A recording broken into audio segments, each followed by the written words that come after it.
Qué bueno que ya empezamos con algo acerca de la Navidad, ¿no? Qué lindo. ¿Cuántos de ustedes ya empezaron a decorar sus casas? Levante la mano. Ninguno. Bueno, es temprano todavía en el mes, pero bueno, algunas personas ya empezaron. Pablo, por ejemplo, ya empezó. Eh, las luces, la decoración. Y bueno, todos sabemos también cuál es el verdadero sentido, así que creo y confío de que cada uno lo va a hacer con el equilibrio, la prudencia que eso requiere y siempre enfocados en ese verdadero significado de la Navidad, ¿no? Así que, pero bueno, falta poco, 2 semanitas y ya estaremos teniendo nuestro servicio navideño.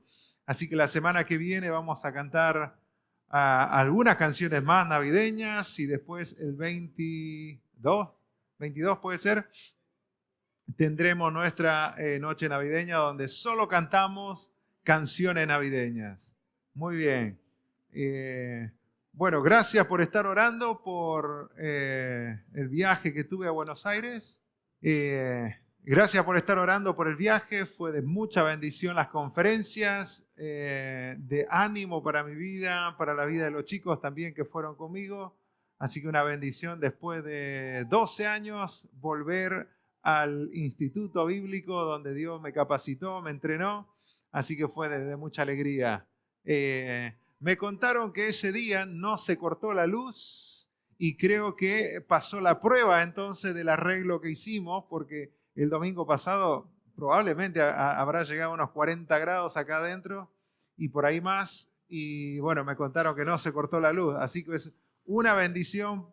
Pudimos solucionarlo con un electricista que llegó y le encontró el problema y gracias a Dios está solucionado y creemos que va a seguir así. Así que bueno.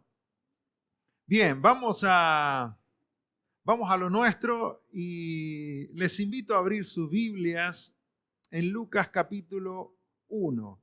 Lucas capítulo 1, vamos a leer desde el versículo 26.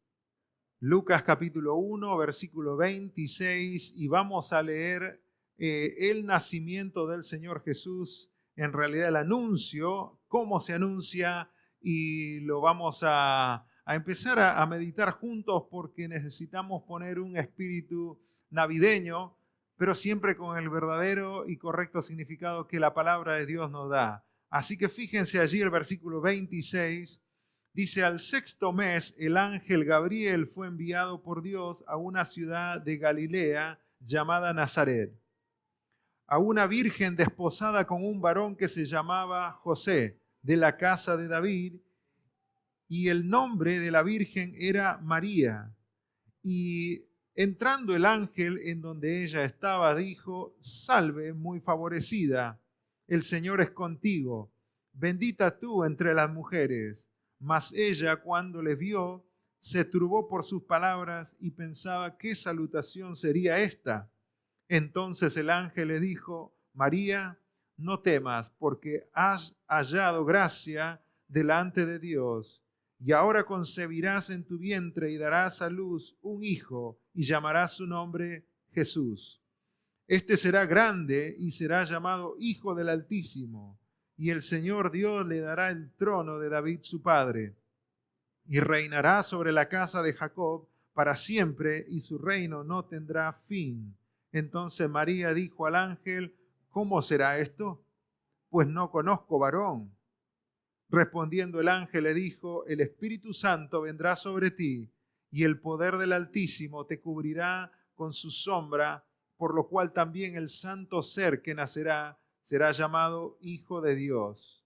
Y he aquí tu parienta Elizabeth, ella también ha concebido hijo en su vejez y está en el sexto mes para ella. Y este es el sexto mes para ella, la que llamaban estéril, porque nada hay imposible para Dios. Entonces María dijo, he aquí la sierva del Señor, hágase conmigo conforme a tu palabra. Y el ángel se fue de su presencia. Oremos al Señor y luego continuamos. Bendito Dios, gracias una vez más por esta noche. Queremos, Señor, que en tu gracia y misericordia tú hables a nuestras vidas, a nuestros corazones. tú que conoces cómo está nuestro corazón, cómo está nuestra vida, nuestra mente, háblanos en esta noche, Señor. Y también habla al corazón de nuestros hijos mientras escuchan tu palabra. Te lo pedimos en el nombre de Jesús. Amén. Muy bien. Este domingo y los próximos 2 domingos siguientes vamos a tratar acerca de la Navidad. Pero lo vamos a tratar desde el punto de vista bíblico e histórico, porque justamente acá lo que estamos viendo es cómo sucedió todo eso. Y lo que vamos a ver hoy es el anuncio del nacimiento del Señor Jesús. El anuncio del nacimiento del Señor Jesús a María y luego a José. La semana que viene vamos a ver las personas que adoraron al bebé que había nacido, al Señor Jesús. Y la noche que sería nuestra noche navideña vamos a hablar del propósito por qué Jesús vino a esta tierra. Entonces, fíjense en este relato, tenemos el anuncio que no es un anuncio común. Seguramente me habrán seguido en la lectura y el anuncio que trae este ángel no es un anuncio común. No es que en cualquier momento aparece un ángel y le habla a una mujer. ¿Saben cuántos años había pasado sin que Dios interviniera en la humanidad con un mensaje directamente de Él? 400 años. Después de 400 años, Dios interviene nuevamente en la humanidad con un mensaje directo de parte de Él, por muchos años. Y el mensajero de Dios viene directamente a una mujercita, a una adolescente en realidad, y le trae un mensaje que no es un mensaje común tampoco. Que ella tendría que ser la persona que llevaría en su vientre al Hijo de Dios, a Jesús, el Mesías.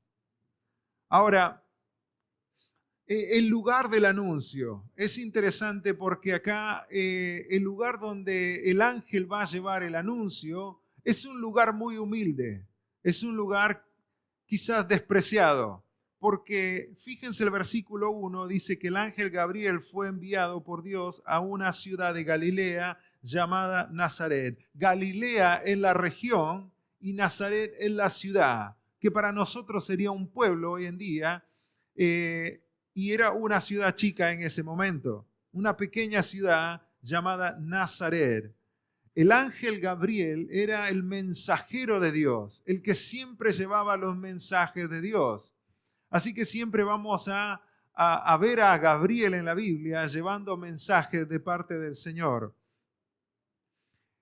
En el 6º mes del embarazo de Elizabeth, pariente de María, llega el ángel a hablar con María.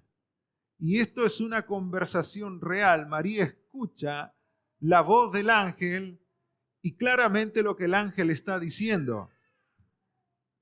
Cuando el ángel llega a esta pequeña ciudad llamada Nazaret, tenemos que entender que desde el momento que él llega el anuncio, llega a un lugar donde cualquiera de nosotros no elegiría ese lugar como para hacer algo grande o un movimiento grande o lo que se nos ocurra, pero en gran magnitud. ¿Por qué?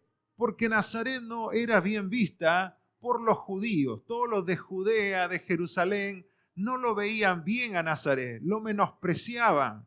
¿Se acuerdan ese momento donde el Señor Jesús se encontró con Natanael?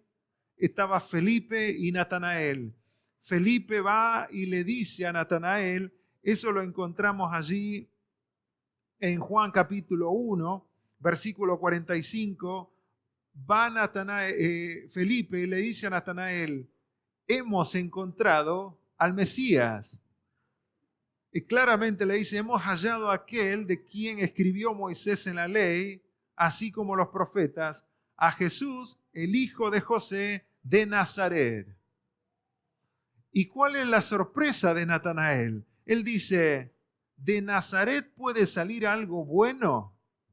Entonces Felipe le dice, bueno, vení y ve, porque es claro que este hombre no no es común y corriente, es algo diferente. Pero fíjense el concepto que había de esta pequeña ciudad. Seguramente que si ustedes quieren empezar algo grande, uno se va primeramente a las ciudades grandes, ¿no? A un lugar donde tiene mucha influencia, donde uno puede tener un impacto más grande. Pero Dios ve las cosas diferentes. Dios no las ve como nosotros las vemos. A veces nosotros hacemos planes de una forma que creemos tener controlado todo y que creemos que vamos a obtener un buen resultado. Pero Dios lo hace diferente. Él elige el lugar y ese lugar pasa a ser un lugar especial porque Él lo eligió. No porque es especial, sino porque Él lo eligió. ¿Y saben qué pusieron en la cruz cuando Jesús murió en esa cruz? ¿Qué pusieron en el rótulo arriba?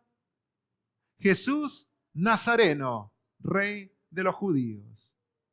Lo pusieron en los 3 idiomas que se hablaban en ese momento, en hebreo, en griego y en latín. Una pequeña ciudad se volvió una ciudad especial porque Jesús lo hizo especial, porque Él decidió nacer allí en Nazaret. Sin duda la profecía tenía que cumplirse, pero Dios ya había decidido de que allí nazca. Entonces, un pequeño lugar, el anuncio fue traído a un lugar menospreciado, Nazaret. ¿Algo bueno puede salir de Nazaret?, dijo Natanael. Dios en su gracia, en su soberanía, eligió no solamente a un lugar pequeño, a un pueblo menospreciado como Nazaret, sino también eligió a un adolescente humilde, pobre, de economía humilde. Quizás uno dice, bueno, quizás el Señor tendría que haber elegido a una muchacha de la realeza, que quizás tenga más influencia, que cuando quede embarazada todo el pueblo sepa. Pero el Señor no funciona de esa forma. El Señor no opera de esa forma. Él eligió a un adolescente humilde, pobre, para que a través de ella el Salvador llegara al mundo. Dios iba a mostrar de que todo lo que Él iba a hacer, de que todo lo que iba a suceder a partir de ese momento, iba a ser obra exclusiva de parte de Dios. No había duda de que todo lo que sucedía a partir de ese momento era obra de Dios. No lo podía haber hecho el hombre, sino solamente Dios. O sea, el momento en que el ángel llega a dar el anuncio, ese momento sucedió porque Dios lo decidió de que así sea. Ese era el momento de Dios. El momento en que sucede, las personas que Dios elige, los lugares donde sucede, todo colabora a los planes de Dios para que Dios cumpla sus planes. El Señor no esperó el momento adecuado, Él hizo el momento adecuado. El Señor no esperó en las circunstancias que todo se dé para que recién diga, ahora sí puede nacer el Hijo de Dios. Y muchas veces yo lo pensé de esa forma, pero cada vez estudiando más profundo y yendo al propósito por la cual Dios hace las cosas, me doy cuenta de que Dios es Dios. Dios es soberano, Dios es amor, Dios es poderoso y Él cumple su plan tal cual Él lo hace. O sea, Él no puede cambiar su plan y no necesita cambiar sus planes y nunca lo hace porque Él tiene un solo plan y ese plan se cumple. Y todas las circunstancias ayudan a que ese plan se cumpla en esta tierra. Siempre pensaba de que, bueno, las condiciones para que el Señor Jesús nazca era la condición ideal, no hubiera podido nacer en otro tiempo. Quizás es cierto, pero no es lo que la Biblia dice. Porque uno dice, bueno, estaba el Imperio Romano, Roma ya tenía todas las calles, los caminos que habían hecho, que todos los caminos conducían a Roma, y de Roma salían todos los caminos hacia todo el imperio, casi todo el mundo en ese momento. Y era el momento ideal, el momento oportuno para que naciera el Salvador. No, el momento se volvió oportuno porque iba a nacer el Salvador. El Salvador iba a llegar, podría haber nacido en otro momento. Y ese momento hubiera sido el momento ideal, porque el Señor decidió que Jesús naciera en ese momento. Pudiera haber habido otro imperio. Pero cuando el Señor decide hacer las cosas, se cumplen tal cual Él quiere que se cumplan. No importa las circunstancias, no importa lo que pueda estar pasando, Él llega y transforma todo. Y así vemos que hizo acá en esta historia. Quizás no es la forma en que nosotros planeamos. Y sepan de que nosotros planeamos de forma diferente. Pero así en medio de las formas que nosotros planeamos, cuando Dios interviene, cambia todo. Y lo cambia para bien, lo transforma. Ahora, cuando Dios da el anuncio, lo trae a un lugar muy desconocido, Nazaret, pero también la persona que lo recibe, María, era una persona humilde, una persona desconocida. María era judía, de la tribu de Judá. Fíjense allí, versículo 27, dice, a una virgen desposada con un varón que se llamaba José, de la casa de David, y el nombre de la virgen era María. Esta adolescente, María, venía de la tribu de Judá, era descendiente de David y era virgen. Eso ya estaba profetizado. Isaías capítulo 7, versículo 14, dice, por tanto, el Señor mismo os dará señal. He aquí que la virgen concebirá y dará a luz un hijo y llamará su nombre Emmanuel. Tenía que ser virgen. Estaba comprometida con un carpintero, María, el carpintero se llamaba José, y aparentemente ambos pertenecían a familias humildes de la ciudad. ¿Por qué sabemos que eran personas humildes? Porque Lucas capítulo 2, versículo 24 nos dice, ya que estamos en Lucas, fíjense ahí el 2:24, y para ofrecer conforme a lo que se dice en la ley del Señor, un par de tórtolas o 2 palominos. Esa es la ofrenda que llevó María y José al templo para presentar al Señor Jesús. Y esa era, según Levítico capítulo 12, esa era la ofrenda que las personas humildes de bajos recursos llevaban. Las personas que tenían más recursos llevaban ovejas, una oveja, un cordero. Pero las personas de pocos recursos llevaban un palomino, una paloma, y ofrecían al Señor. Personas humildes, comunes y corrientes, adolescentes, sin duda. José era mayor que ella. Por la tradición sabemos que así es, el varón siempre es mayor que la mujer y esto es todo, bueno, en aquella cultura quizás hasta hoy en día pasa de que es todo por arreglo, por contrato, ¿no? Arreglan los padres y se comprometen en papel y luego, bueno, la chica conoce al chico. Y si le gusta, es una bendición, y si no le gusta, pasa a ser una bendición igual, porque no hay otra forma. Es la forma como se arreglaban los casamientos. Por eso, la historia ya nos dice que ella estaba comprometida, desposada. Quiere decir que ya se había comprometido con José. Y los compromisos no son como los compromisos hoy en día, que decimos, bueno, vemos que no funciona, antes de casarnos podemos tomar la buena decisión de decir, bueno, hasta acá nada más, terminamos, cada uno por su lado. En aquella época no era así.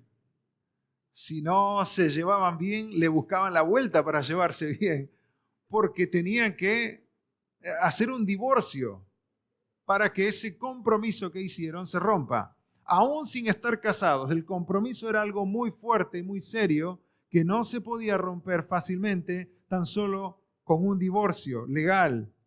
Así que Ahí tenemos a la adolescente María.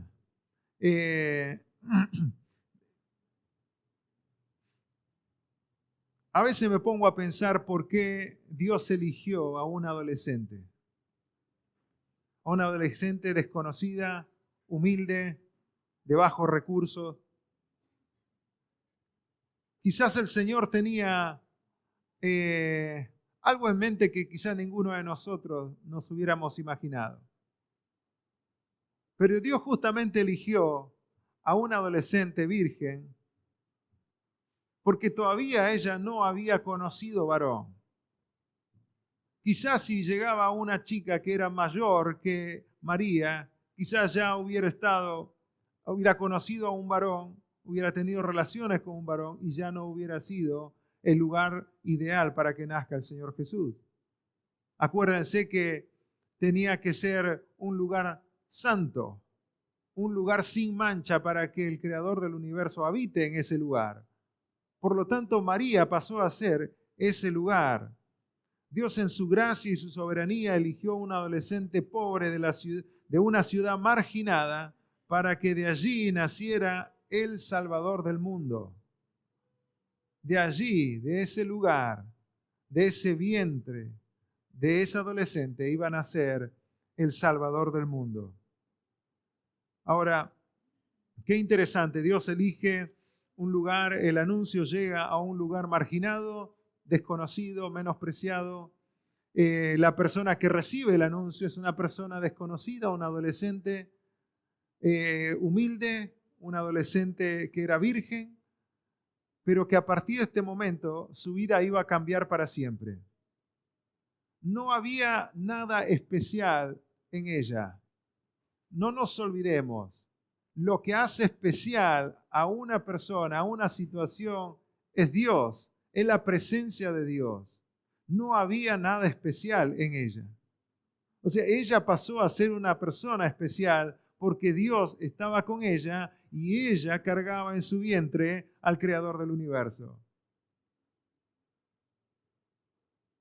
A veces no logramos entender cómo Dios hace las cosas, ¿no? Pero Dios opera de esa manera. Dios hace las cosas de esa manera. Por lo tanto, Dios nos va a sorprender. Y cuando Dios nos sorprende, nos vamos a dar cuenta que quizás nosotros no hubiéramos hecho las cosas de esa forma. Por eso lo mejor que nos puede pasar es entregarnos completamente al Señor y que su voluntad se haga en nuestra vida y no nuestra voluntad. Entonces, bueno, llega el anuncio a María, María recibe el anuncio y su vida cambia para siempre. Es como dos adolescentes, son personas comunes y corrientes que la única aspiración de su vida iba a ser estar juntos, casarse, estar juntos para siempre.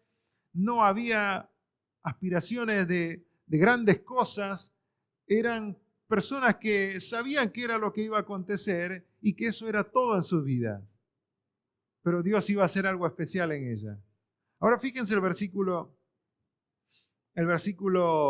29, versículo 28.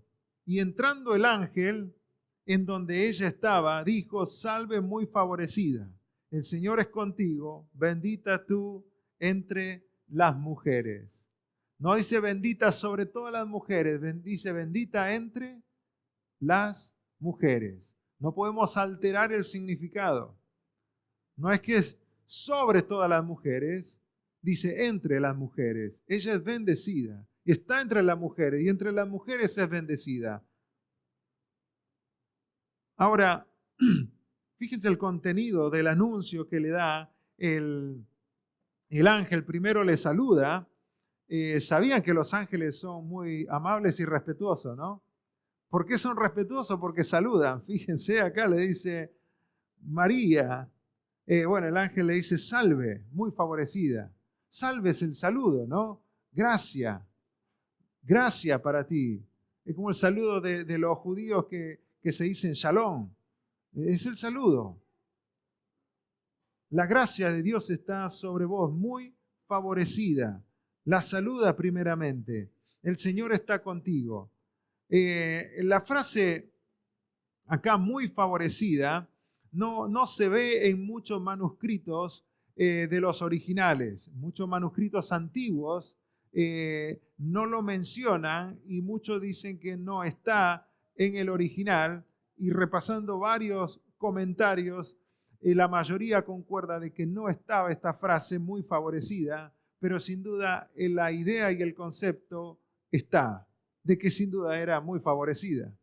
Aunque no estaba tal cual escrito en el original, el concepto está de que esa persona es muy favorecida. Que Dios la elija para que su hijo nazca a través de ella, sin duda la convierte en una persona muy favorecida. Ahora, fíjense que la respuesta de María dice muy favorecida las mujeres, mas ella cuando le vio se turbó por sus palabras y pensaba qué salutación sería esta. Jamás se hubiera imaginado de que Dios la eligiera para esta misión. Por eso ella se sorprendió. Aparte, la voz de Dios no había llegado todavía. Habían pasado muchísimos años y el pueblo ya se había desacostumbrado a escuchar la voz de Dios porque no había voz de Dios. Y de pronto ella escucha al ángel y claro, era algo nuevo, que quizás ella lo había leído en la historia judía, pero no era algo que sucedía, como sí sucedía en el Antiguo Testamento. Algo muy común, que un ángel del Señor llegue y le hable a una persona, que un profeta de Dios llegue y le hable a una persona. Pero acá esto es algo totalmente nuevo que sin duda la sorprendió. Luego el ángel le dice, no temas, porque has hallado gracia delante de Dios. Y este es el mensaje concreto de este anuncio. En primer lugar, no temas, porque has hallado gracia delante de Dios. María se convertiría en la madre del Mesías prometido para todo Israel y para el mundo. En este versículo siguiente, 31, dice, y ahora concebirás en tu vientre y darás a luz un hijo y llamarás su nombre Jesús. Este será grande y será llamado Hijo del Altísimo, y el Señor Dios le dará el trono de David su padre.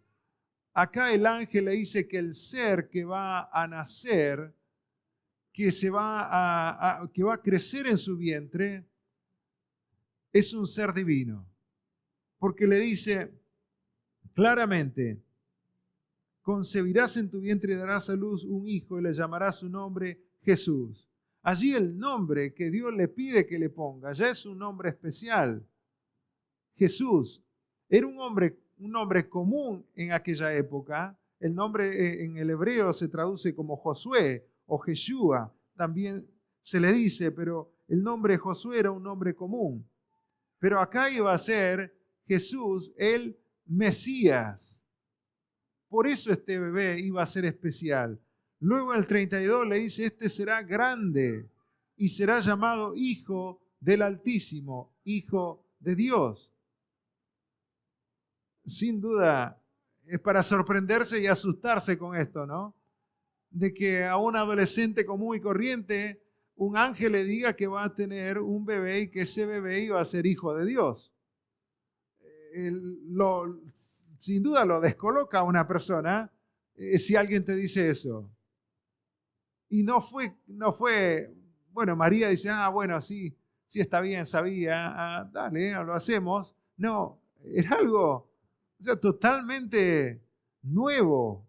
Nunca jamás se había escuchado hasta ese momento un anuncio de esa magnitud, que el Hijo de Dios iba a nacer a través de una adolescente. Por eso María luego le pregunta al ángel, pero ¿cómo va a suceder esto? Ahora, Isaías capítulo 9, versículo 6 dice, porque un niño nos es nacido, hijo nos es dado, y el principado sobre sus hombros, y se llamará su nombre admirable, consejero, Dios fuerte, Padre eterno, príncipe de paz. Todos los nombres del Señor Jesús. El ángel Gabriel con este anuncio confirmó la deidad del Señor Jesús, pero también su humanidad. Como hijo de María, iba a ser humano, porque iba a nacer de una mujer humana. Pero como hijo del Altísimo, iba a ser hijo de Dios. El único hijo del Altísimo es el Hijo de Dios, el Señor Jesús. Porque un niño no es nacido, es su humanidad. Un niño nace y es humano. Un niño, un hijo nos es dado, la deidad. Y el principado sobre sus hombros habla de la realeza, de que él será hijo de David, se sentará en el trono de David para siempre. Ahora, el versículo 33 dice, reinará sobre la casa de Jacob para siempre y su reino no tendrá fin. Justamente es el trono que el Señor Jesús iba a heredar. Ahora, ¿por qué? ¿Por qué el Señor tendría que heredar un trono? Porque Dios le había prometido a Israel un rey y que ese rey iba a gobernar sobre ellos y que iba a traer paz y que ese rey iba a juzgar a todas las naciones. Y hasta ese momento no se había cumplido todavía. Por eso todas las profecías en Isaías, en Jeremías, hablan de que un día llegaría un rey que se sentaría en el trono de David. David murió, su hijo Salomón se sentó en el trono, después murió y no hubo otra persona más que se sentará en el trono de David. Por eso ahora ya viene el Mesías, el descendiente de David, que se sentaría en el trono y que cumpliría todas las promesas que Dios le hizo a Israel. Dios le prometió claramente a Israel un rey que gobernara sobre ellos y que gobernara con paz y seguridad. Y hasta ahora no se ha cumplido. Y cuando Cristo vino, Él era el hijo de David. Pero ¿qué pasó? Lo rechazaron. Y ahora tuvo que posponer. Y que ahora tuvo que posponer el cumplimiento de esa promesa y que luego se cumplirá en el reino milenial cuando Él venga después de su segunda venida, instaurará su reino y gobernará sobre Israel Él desde Jerusalén. Entonces ahí tenemos cómo Dios le da este anuncio a María y le da el anuncio de algo muy especial que el Salvador del mundo iba a nacer a través de ella. Ahora fíjense la explicación de este anuncio, porque sin duda necesitaba una explicación. Versículo 34, entonces María dijo al ángel, ¿cómo será esto? O sea, ¿cómo va a suceder? Lo que en realidad pidió María era una explicación. Ella no estaba dudando de que eso acontecería, sino que ella no entendía cómo eso iba a suceder por el hecho de que ella no había conocido a ningún varón y no estaba embarazada. ¿Cómo puede ser de que yo tenga un hijo si no estoy embarazada y no conocí a un varón? Y que ese hijo sea el Hijo de Dios, que yo tenga en mi vientre. Pero ¿cómo sucederá si no hay un varón que interviene? Y ahí va el gran milagro de la doctrina del nacimiento virginal del Señor Jesús. Esto es hermoso, fíjense el versículo 35, respondiendo el ángel le dijo, el Espíritu Santo vendrá sobre ti y el poder del Altísimo te cubrirá con su sombra, por lo cual también el santo ser que nacerá será llamado Hijo de Dios. Así fue toda la explicación de todo lo que iba a suceder en el vientre de María. María preguntó cómo va a suceder, el ángel le explicó tal cual cómo va a suceder. Tendría que haberle preguntado otra vez, ¿no? Que le explique, quizás por ahí hubiera quedado una explicación más larga, pero en estos dos versículos, en este versículo 35 sobre todo, se centra esa gran doctrina del nacimiento virginal del Señor Jesús. María no necesitaba de un esposo para que engendre al Señor Jesús. ¿Por qué? Porque el Señor Jesús ya existía. El Hijo de Dios ya existía antes que María, antes que José. Él siempre existió. Lo que Dios necesitaba era un vientre donde el Señor Jesús empiece a crecer como un ser humano. No necesitaba a alguien que engendre al Señor Jesús, porque ya Él existía, siempre existió. Él es la vida. No le pueden dar vida a la vida. La vida es vida y da vida a otros. Lo único que necesitaba es esa casa, ese templo donde el Señor Jesús iba a empezar a crecer, desde un embrión a crecer, a pasar a ser un bebé, luego nacer y luego empezar una vida como todo ser humano. Por eso el vientre de María se convirtió en el templo donde el Hijo de Dios habitaría por 9 meses. Esto es una locura para nosotros como seres humanos entender que esto suceda, pero hay algo que nos puede ayudar a entender de que esto es una realidad. Por ejemplo, ¿quién da la vida al ser humano? ¿Quién da la vida al ser humano? Dios. ¿Quién decide quitar una vida? Dios. Todo lo que es vida pasa por las manos de Dios. Y si Él es la vida, entonces Él puede engendrar una vida. Eso no es nada difícil para el Señor. Y Él no necesitaba ni siquiera engendrar una vida. Él necesitaba tomar forma de un bebé y por lo tanto necesitaba un vientre. Ahora el Señor es la vida. Y la vida ya estaba en ella y la vida iba a venir a su vientre, iba a empezar a crecer para luego nacer como un bebé. Es algo asombroso lo que sucedió en ese momento.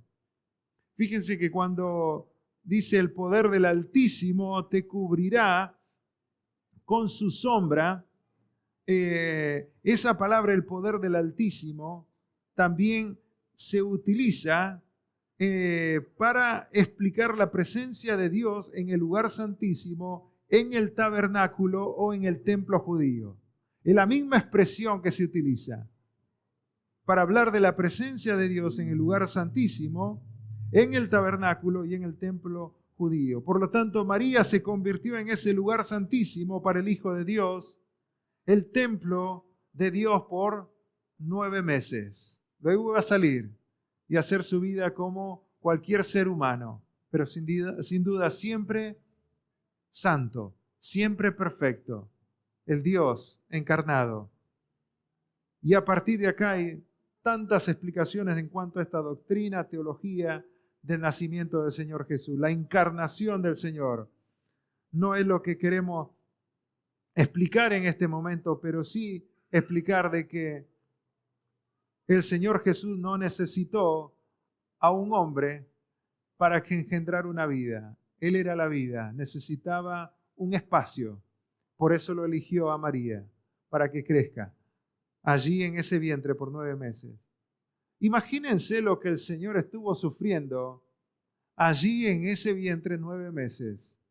El creador del universo, el que los cielos y el universo no pueden contener su gloria, en este momento está en el vientre de un adolescente. O sea, los cielos cuentan la gloria de Dios.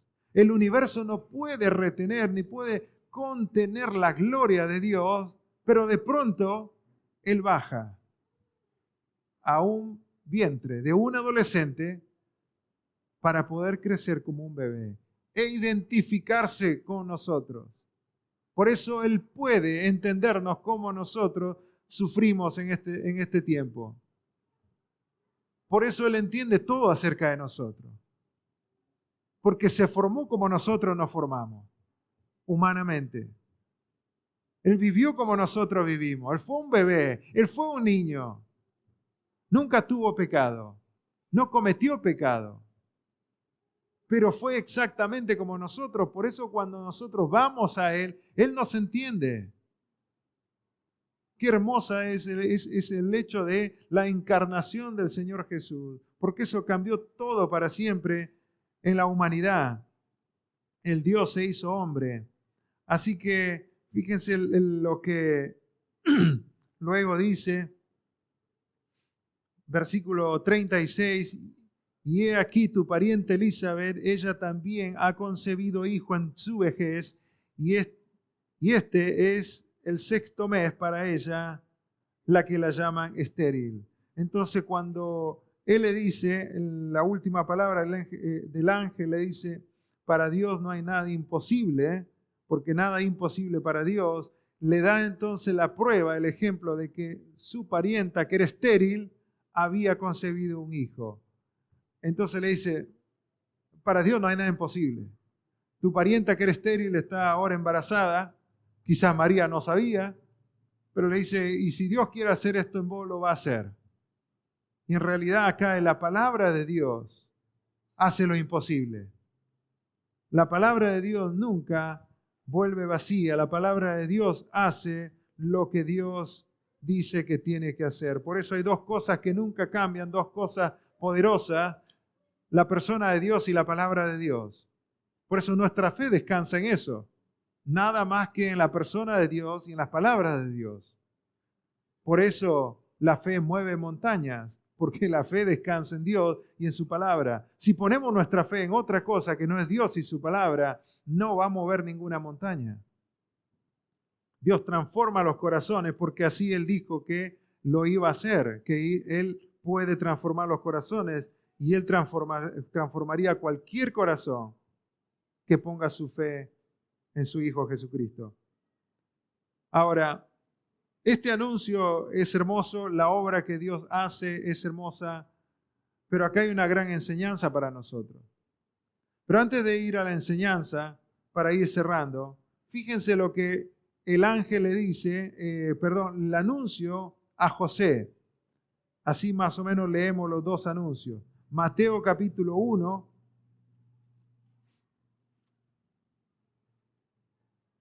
versículo 18.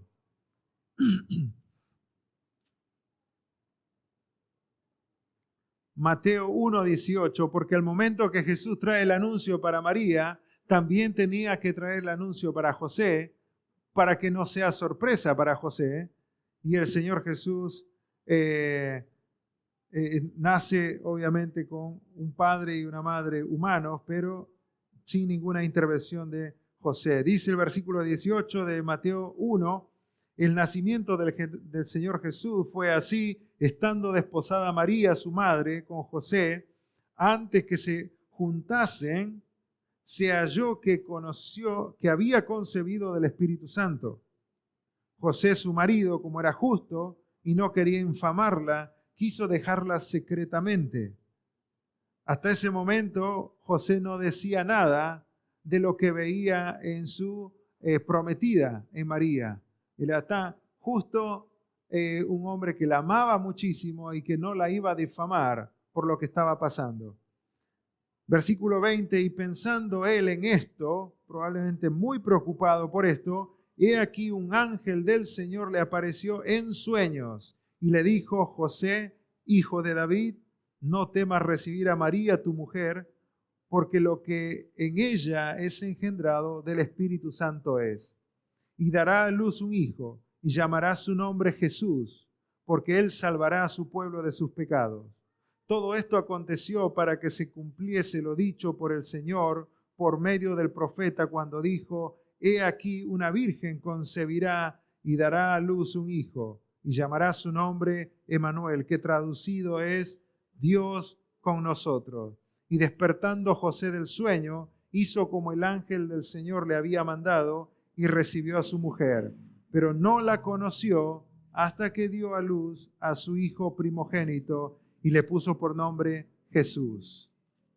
Cuando dice no lo conoció, no tuvieron relaciones hasta que nació el Señor Jesús, hasta que nació el primogénito de ellos, que era el Señor Jesús. Ahora, este anuncio es más simple. ¿Por qué? Porque en realidad es un sueño. No es algo como le pasó a María, que era algo que ella experimentó con todos sus 5 sentidos, que el ángel directamente le habló a ella. Acá con José es diferente porque él recibe el anuncio en sueños. Estaba tan preocupado probablemente que el Señor Jesús, que Dios envió al ángel en sueños y le dijo: habla con José porque si no se va a morir de la preocupación. Así que el ángel vino y habló con José. Y después de eso se quedó tranquilo José. Y entendió que lo que estaba viviendo María era obra del Espíritu Santo.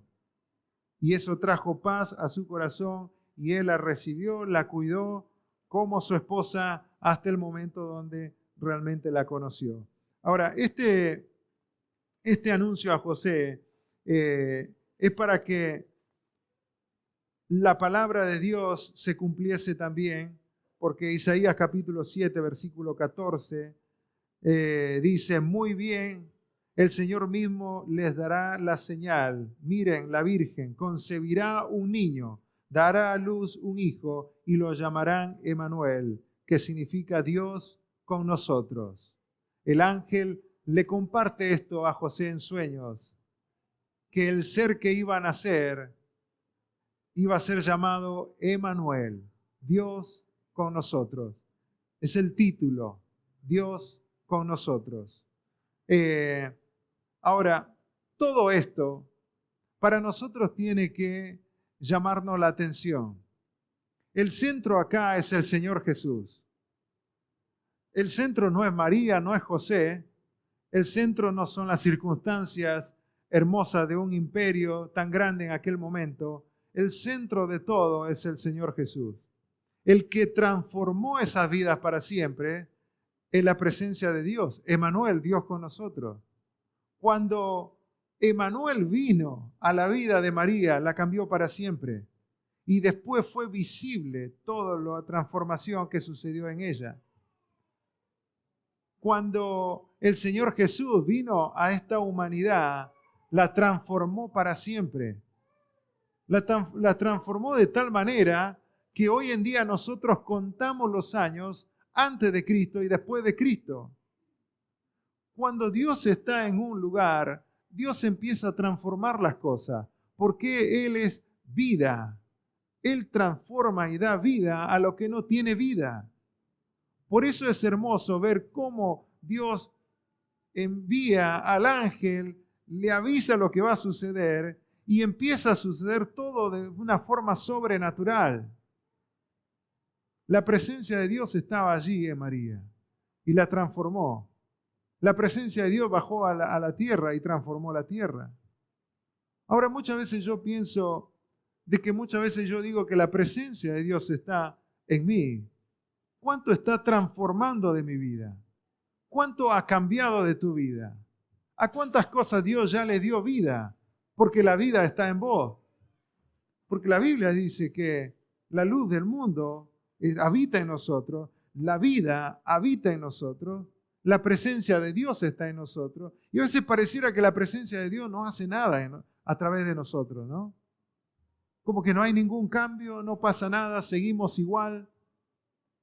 Acá claramente la presencia de Dios cambió todo, la presencia del Señor Jesús acá lo transformó todo. Nunca más la humanidad volvió a ser la misma humanidad. Todo es antes de Cristo, después de Cristo. A partir del Señor Jesús están los que creen en Él y los que no creen en Él. Los condenados y los salvos. No hay más. Por eso esto tiene que ayudarnos a nosotros a pensar qué es lo que Dios está transformando en nosotros. Si realmente la presencia de Dios, la Trinidad, habita en nosotros, ¿qué está transformando? Y si no está transformando nada, quizás debo preguntarme, ¿está la presencia de Dios en mi vida? O sea, no podemos cambiar nada antes que la presencia de Dios llegue a nuestra vida. A veces queremos ser personas buenas y cambiar y ser buenos ciudadanos y ser buenos esposos, buenas esposas, para que Dios empiece a actuar. No es así como sucede. Primero Dios llega a nuestra vida por la fe y empieza a transformar todo. Pero la pregunta es, ¿y si Dios no transforma nada? No es tiempo de evaluarnos. Y si estamos seguros que la presencia de Dios está en nosotros, dejemos que esa presencia empiece a transformar nuestra vida y lo que está alrededor. Para muchos de ustedes, la presencia de Dios cuando llegó a sus vidas transformó toda una familia. Para otros transformó toda una vida. Para otros les cambió todo el futuro. Pero quizás para algunos todavía no se nota la transformación. No se olvide, Dios con nosotros, Emmanuel. Donde Él está, las cosas no son las mismas. Él las transforma, las cambia. Da vida a lo que antes no tenía vida. Así que esto nos anime a querer ver los cambios que Dios quiere hacer en nosotros. Amén.